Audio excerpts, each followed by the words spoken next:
White House says Russia and Ukraine have come to an agreement to stop attacks on energy facilities and on the Black Sea.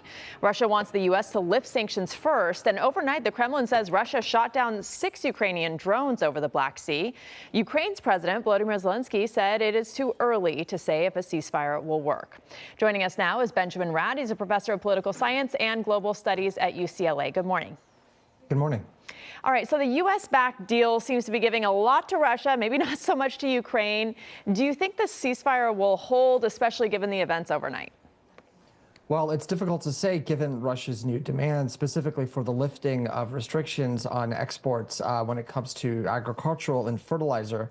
And also beyond that, the Russians want those restrictions that are tied to the transaction system, the banking system, SWIFT, which is based out of Belgium. And that's something that the United States alone cannot do, and it needs the cooperation of its European partners, and they are hesitant to do this without any concessions from the Russians. So it's a big lift, it's a big ask, and it's difficult to see how that demand that Putin is asking for will be met as part of this ceasefire deal.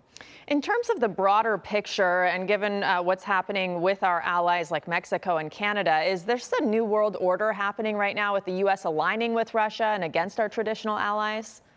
Well, absolutely. This is something that these traditional old world allies have to consider. And for the Europeans, if it's not the U.S. aligning with Russia, at a minimum, it's the U.S. not aligning with the Europeans.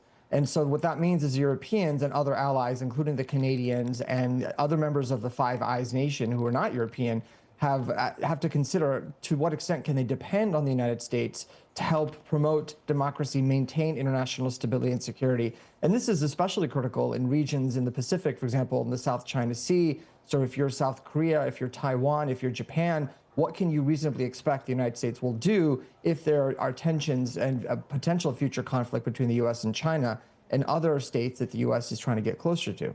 And you talk about strategic importance geopolitically. Talk about the Black Sea and the significance of that body of water, not just for Ukraine and Russia, but also for us and our interests.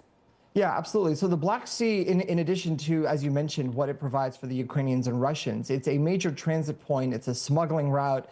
It is used by different groups, both state and non-state, oftentimes to carry cargo and other goods in violation of international law and against sanctions in and out of the area. So it provides a vital passageway, not just for commercial ships and state vessels, but also, again, those entities, those groups that are looking to smuggle and to carry goods out of Russia and into the Mediterranean and beyond. And so it could serve as a vital passageway for groups the United States is seeking to fight or to contain.